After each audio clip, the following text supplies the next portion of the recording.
आज की ये कहानी सुनने के बाद आप एक बात तो समझ जाएंगे कि हर मुस्कुराता चेहरा खुश नहीं होता। और अगर आप भी बिना सोचे बोल देते हैं तो ये कहानी सिर्फ आपके लिए है। एक बार एक डॉक्टर बहुत तेजी से हॉस्पिटल में प्रवेश कर रहे थे। असल में उन्हें एक एक्सीडेंट के मामले में अर्जेंट बुलाया था। अंदर प्रवेश करते ही उन्होंने देखा कि जिस लड़के का एक्सीडेंट हुआ है उसके परिजन उनका बेसब्री से इंतजार कर रहे थे। डॉक्टर को देखते ही लड़के के पिता ने कहा कि आप अब आ रहे हैं, हम आपका कब से इंतजार कर रहे हैं। आप लोग अपनी ड्यूटी अच्छे से क्यों नहीं करते? अगर मेरे बेटे को कुछ हुआ तो उसके जिम्मेदार सिर्फ और सिर्फ आप होंगे। डॉक्टर ने यह सब सुनकर कहा, मुझे माफ कर दीजिए, मैं हॉस्पिटल में नहीं था। मुझे जैसे ही फोन आया उसके बाद जितना तेजी से हो सकता था मैंने हॉस्पिटल आने की कोशिश की। आप प्लीज शांत हो जाइए, घबराइए मत। लड़के के पिता ने कहा, ऐसे कैसे हम शांत हो जाएं? आपका बेटा होता तब भी क्या आप ऐसी बात करते? अगर किसी की लापरवाही से आपके बेटे की मौत हो जाए तब भी क्या आप यही कहेंगे? डॉक्टर ने कहा कि आप भगवान से दुआ कीजिए कि सब ठीक हो जाए। और इतना कहते हुए वो ऑपरेशन थिएटर के अंदर चले गए। पर लड़के के पिता अभी भी बड़बड़ाए जा रहे थे। कहने लगे, किसी को सलाह देना बहुत आसान है पर जिस पर बीत रही होती है ना, वही समझता है। ऑपरेशन थिएटर में 1.5 घंटे बीत जाने के बाद डॉक्टर बाहर निकलते हैं। उनके चेहरे पे एक मुस्कुराहट थी।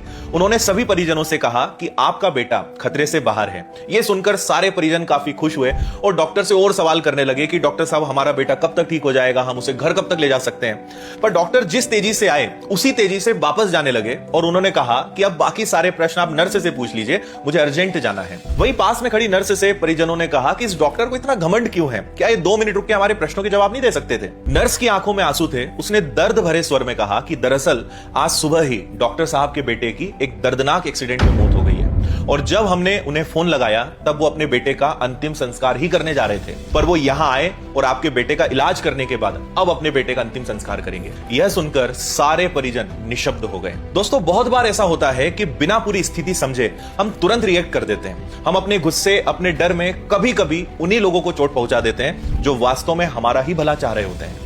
दुनिया में सबसे आसान है किसी पर आरोप लगाना, लेकिन सबसे कठिन है उसके दर्द, उसकी कहानी, उसके हालात को दिल से समझ पाना। अगर हम ये समझना सीख गए तो गलतफहमियां खुद ब खुद खत्म हो जाएंगी। इसलिए खुद पर कंट्रोल रखना सीखिए।